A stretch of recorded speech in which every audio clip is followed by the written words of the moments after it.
ನಿಮ್ದೇನು ಕೆಲಸ ಮಾಡೋದು? ನೀನೇ ಎಷ್ಟು ಅಲ್ಲನಪ್ಪ? ಎಲ್ಲಿ ಕರ್ತವ್ಯ ಹಾಕೊಂಡಿದ್ದೀರಾ ಎಲ್ಲರೂ? ಹಾಂ, ಡೌನ್ಲೋಡ್ ಮಾಡಿದ್ದೀರಾ? ತೋರಿಸು.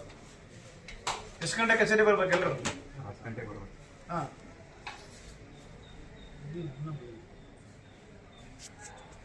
ಟೆಕ್ನಿಕಲ್ ಇಶ್ಯೂಸ್ ಇದ್ರೆ ಟೆಕ್ನಿಕಲ್ ಟೀಮ್ಗೆ ಮಾತಾಡಿ ಅದನ್ನ ಸಾಲ್ವ್ ಮಾಡಬೇಕು. ಸರ್ಕಾರ ಆದೇಶ ಮಾಡಿದೆ, ಹೇಳ್ತದೆ ಕೇಳಿ. 10 ಗಂಟೆಗೆ ನೌಕರು ಇರಬೇಕು. ಕತೆ ಎಲ್ಲ ಬೇಕಾಗಿಲ್ಲ. ಎಲ್ಲರೂ ಐ ಡಿ ಕಾರ್ಡ್ ಹಾಕೋಬೇಕು. ನೀವು ಏನೇನು ಕೆಲಸ ಮಾಡ್ತೀರಾ ಅಂತ ನಿಮ್ಮ ಸೆಕ್ಷನ್ ಮುಂದೆ ಡಿಸ್ಪ್ಲೇ ಮಾಡಬೇಕು. ಅರ್ಥ ಆಯ್ತಾ? ಯಾರ್ಯಾರು ಬಂದಿವಾಗೆಲ್ಲ ಆಪ್ಷನ್ ಮಾರ್ಕ್ ಮಾಡಿದ್ದೀನಿ, ನೋಟಿಸ್ ಸರ್ವ್ ಮಾಡಿದ್ರು. ಅರ್ಥ ಆಯ್ತೇನಾ? ಆನೇಕಲ್ ಮತ್ತೆ ಸ್ಪೆಷಲ್ ಟೈಮಿಂಗ್ಸ್ ಕೊಟ್ಟಿಲ್ಲ ಸರ್ಕಾರ, ಎಲ್ರಿಗೂ ಒಂದೇ ಟೈಮಿಂಗ್ಸ್ ಕೊಟ್ಟರು. ನೀವು ಬೇರೆ ನೋಡ್ತೀಯಾ? ಮತ್ತೆ ನನಗೆ IPGRS ಕೊಟ್ಟಿದ್ದಾರೆ. ಎಷ್ಟು ಅಪ್ಲಿಕೇಶನ್ ಬಾಕಿ ಇದೆ IPGRS ಅಲ್ಲಿ? ಯಾಕೆ ಏನ್ ಮಾಡ್ತೀವಪ್ಪ? IPGRS ಅಲ್ಲಿ ಎಷ್ಟು ಗ್ರೇವಿಯನ್ಸ್ ಅಡ್ರೆಸ್ ಇರುತ್ತೆ ಗೊತ್ತಾ ನಿಮಗೆ? IPGRS ಯಾರು ಹೋಗ್ತಾರೆ ಅಪ್ಲಿಕೇಶನ್ ಹಾಕ್ತಾರೆ? ಇಲ್ಲಿ ಪ್ರಾಬ್ಲಮ್ ಆದರೂ ಇಲ್ಲಿ ಏನೋ ಎಲ್ಲಿ IPGRS ಅಪ್ಲಿಕೇಶನ್ ಹಾಕೋದು ಎಲ್ಲಿ ಗೊತ್ತಾ? ಮತ್ತೆ ಅಲ್ರಿ, CM ಆಫೀಸಲ್ಲಿ ಜನ ಅರ್ಜಿ ಕೊಟ್ಟಿದ್ದಾರೆ, ಅವಾಗೂ ನಾವು ಕೆಲಸ ಮಾಡಲಿಲ್ಲ ಅಂದ್ರೆ ಜನ ಏನಂತಾರೆ ನಮ್ಗೆ? ನಮ್ಮ ಆಫೀಸ್ ಹೇಳ್ತೀನಿ ಕೇಳ, ನನ್ನ ಆಫೀಸ್ ಬಂದ್ರೂ ಸಮಸ್ಯೆ ಇರ್ತದೆ, ನಿನ್ನ ಆಫೀಸ್ ಇರ್ತದೆ ಸಮಸ್ಯೆ. ಕಡೆ ಪಕ್ಷ ಜನ AC ಆಫೀಸ್ಗೆ, DC ಆಫೀಸ್ಗೆ, CM ಆಫೀಸ್ಗೆ, ಲೋಕಾಯುಕ್ತ ಕಂಪ್ಲೇಂಟ್ ಕೊಡ್ತಾರಲ್ಲ, ಅವುಗಳನ್ನಾರು ನಾವು ಮಾಡ್ಬೇಕಪ್ಪ. ಅವು ಆಗಿಲ್ಲ ನಮ್ಮ ಜನಗಳು ನಮ್ಮ ನಂಬಿಕೆ ಬರೋದೇ ಅವಾಗ. ಆ ಪಿಂಡ್ ತಗೊಂಬರ್ತೀನಿ ಅದನ್ನು ಎಲ್ಲ ಈ ಆಫೀಸ್ ಮಾಡ್ತೀನಮ್ಮ. ಅಷ್ಟು ಸ್ಕ್ಯಾನ್ ಮಾಡ್ತೀಯಾ? ಯಾವುದು ಮ್ಯಾನುವಲ್ ತಗೊಳಂಗಿಲ್ಲ. ಸ್ಕ್ಯಾನ್ ಮಾಡಿ ಅವ್ರು ಲಾಗಿನ್ ಕಳಿಸ್ತೀಯಾ? ಲಾಸ್ಟ್ 15 days ಅಲ್ಲಿ ಎಷ್ಟು ಅಪ್ಲಿಕೇಶನ್ ರಿಸೀವ್ ಮಾಡ್ಕೊಂಡಿದ್ಯಾ, ಯಾರ ಲಾಗಿನ್ ಎಷ್ಟು ಕಳಿಸಿದ್ಯಾ, ಆ ಡೇಟಾ ತಗೊಂಡು ಬಾ. ನೀನು ಕಳಿಸಿರ್ತೀಯಲ್ಲ ಯಾರು ಲಾಗಿನ್ಗೆ, ಅಷ್ಟು ತಗೊಂಡು ಬಾ. ಪೆಂಡಿಂಗ್ ಮೋರ್ ದೆನ್ 7 days ಎಷ್ಟು ಬಾಕಿ ಇದೆ, ಮೋರ್ ದೆನ್ 15 days ಎಷ್ಟು ಬಾಕಿ ಇದೆ, 1 ತಿಂಗಳಿಂದ ಎಷ್ಟು ಬಾಕಿ ಇದೆ, ಆ ರಿಪೋರ್ಟ್ ತಗೊಂಡು ಬರ್ಬೇಕು.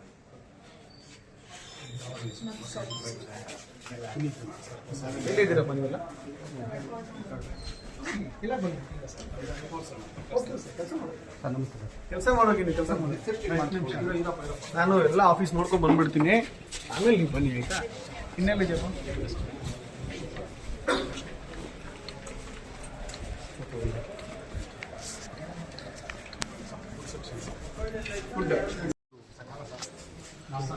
ಸಮಸ್ಯೆ ಇರೋದೇ ಇಲ್ಲಲ್ಲ ನಮ್ಮ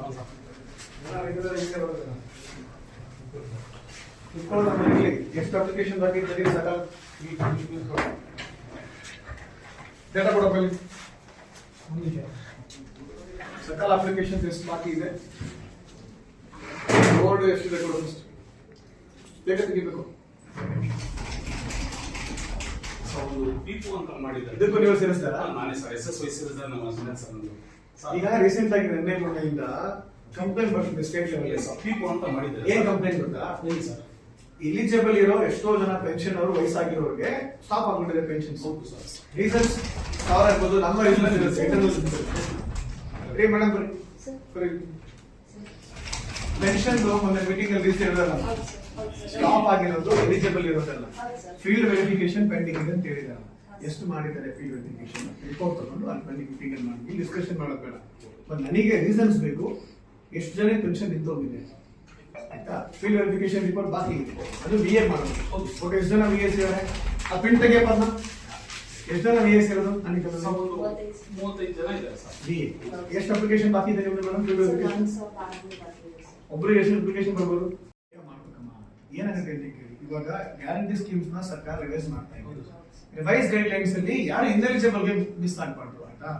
ನಾವು ಇದು ಫೀಲ್ಡ್ ವೆರಿಫಿಕೇಶನ್ ಮಾಡಿಲ್ಲ ಪೆನ್ಷನ್ ದೊಡ್ಡದು ಅಂತಂದ್ರೆ ಅವ್ರಿಗೆ ಮತ್ತೆ ಬೇರೆ ಬೆನಿಫಿಟ್ ಬರೋದಿಲ್ಲ ಆಯ್ತಾ? ಅಲ್ಟಿಮೇಟ್ಲಿ ನಾವು ಒಂದು ಆನ್ಸರ್ ಬರಾಕ್ತೀವಿ. ಅರ್ಥ ಆಯ್ತಾ? ನಾವು ಉತ್ತರ ಕೊಡ್ಬೇಕಾಗುತ್ತೆ. ನಿಮ್ಗೆ ಗೊತ್ತಿದೆ ಗೊತ್ತಿಲ್ಲ, ನನಗೆ ಈ ಮೀಟಿಂಗ್ ಅಲ್ಲಿ ಮಾಹಿತಿ ಬೇಕು. ಟೋಟಲ್ ಫೀಲ್ಡ್ ವೆರಿಫಿಕೇಶನ್ ಎಷ್ಟು ಪೆಂಡೆನ್ಸಿ ಅಪ್ಲಿಕೇಶನ್ಸ್ ಇದೆ ಅನ್ನೋದು, ಮತ್ತೆ ಫ್ರೆಶ್ ಅಪ್ಲಿಕೇಶನ್ಸ್ ಪೆನ್ಷನ್ ಸಂಬಂಧ.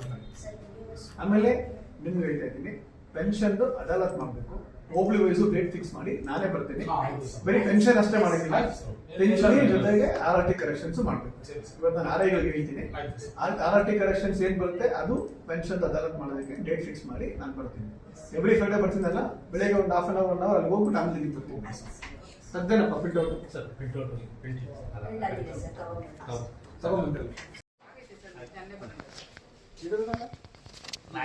ಫಾರ್ಮ್ ಇದೆ ಸರ್, ಬಂದಿದೆ ಸರ್, ನೆನ್ನೆ ತಗೊಂಡ್ಬಂದಿದೆ ಸರ್.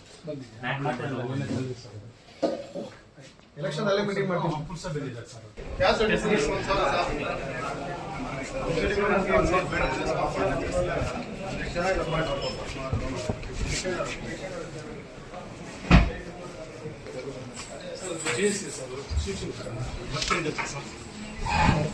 ಇಲ್ಲಿ ಮೀಟಿಂಗ್ ಮಾಡಿದ್ದೀವಿ. ಮೀಟಿಂಗ್ ನಾನು ಮಾತಾಡೋದು ನಾನು ಮಾತಾಡಬೇಕು. ನಮ್ಗೆ ಸಮಸ್ಯೆ ಗೊತ್ತಿದ್ದಕ್ಕೆ ಬಂದಿರೋದು ನಾವು. ಬಿಟ್ಬಿಟ್ಟಾಯ್ತು. ಡಿ.ಸಿ. ಮೀಟಿಂಗ್ ಅದು ಚರ್ಚೆ ಆಗಿದೆ ಅಮ್ಮ, ತಹಶೀಲ್ದಾರ್ಗೆ ಎಲ್ಲರೂ ಹೇಳಿದ್ದೀವಿ. ಅದಕ್ಕೆ ಇವತ್ತು ನಾನು ಮೀಟಿಂಗ್ ಮಾಡಕ್ಕೆ ಬಂದಿದ್ದೀನಿ. ನಾನು ನೀವು ಚೆಕ್ ಮಾಡಿಸ್ಕೊಳ್ಳಿ. ನಾನು ವಿಎಗಳೆಲ್ಲ ಮೀಟಿಂಗ್ ಮಾಡಿ ಕ್ಲಿಯರ್ ಮಾಡಿಸ್ಕೊಡ್ತೀನಿ. ಅಲ್ಲ, ಇದೇನಾಗಿದೆ ಗೊತ್ತಾ, ನಿಮ್ದು ಕ್ಯಾಸ್ಟ್ ಇನ್ಕಮ್ ಸರ್ಟಿಫಿಕೇಟ್ ಅಲ್ಲಿ ಅಮೌಂಟ್ ಜಾಸ್ತಿ ಆಗಿದೆ ಅಂತ ಸ್ಟಾಪ್ ಆಗಿರ್ತದೆ. ಈಗ ನಾವು ವೆರಿಫೈ ಮಾಡೋರು ಸರಿ ಮಾಡ್ತಾರೆ. ನೀವೆಲ್ಲ ಗಾಬರಿ ಆಗೋದು ಬೇಡ.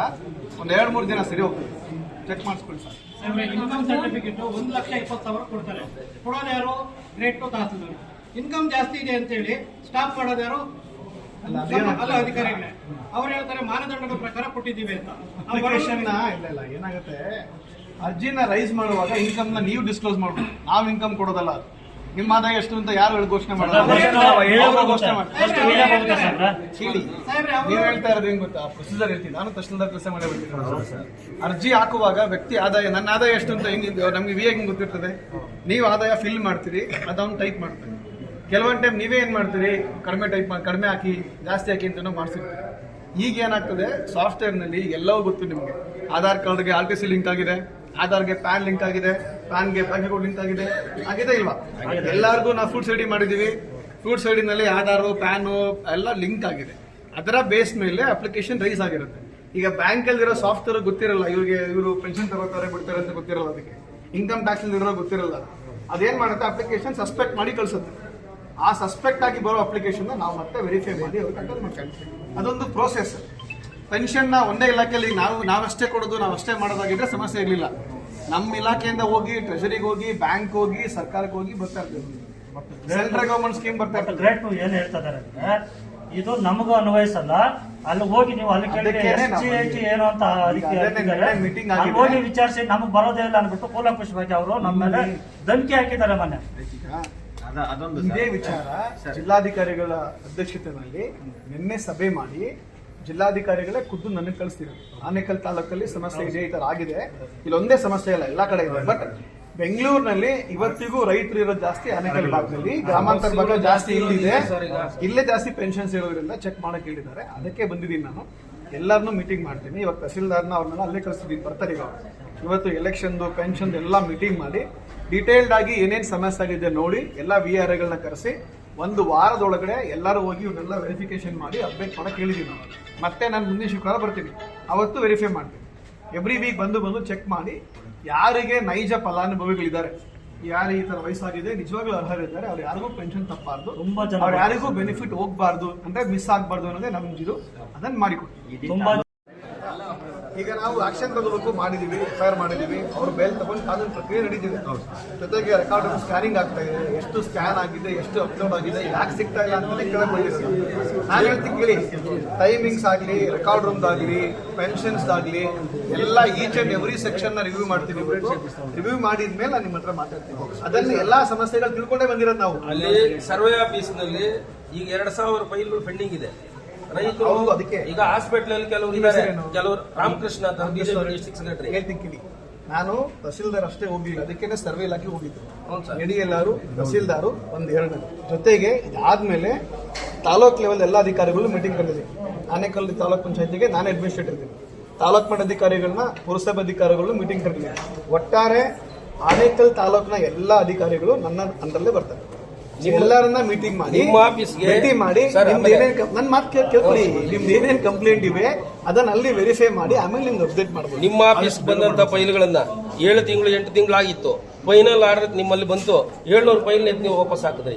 ಇನ್ನೂ ಕಡ್ತಾನೆ ಬಿಚ್ಚಿಲ್ಲ ಕೆಲವು ಫೈಲ್ಗಳನ್ನ, ಗಂಟು ಹಂಗೆ ಇದೆ. ಅದಕ್ಕೆ ಏನ್ ಮಾಡ್ಬೇಕು ಹೇಳಿ? ಆಮೇಲೆ ನಿಮ್ಮ ಸರ್ 5 ತಿಂಗಳಾಯ್ತು.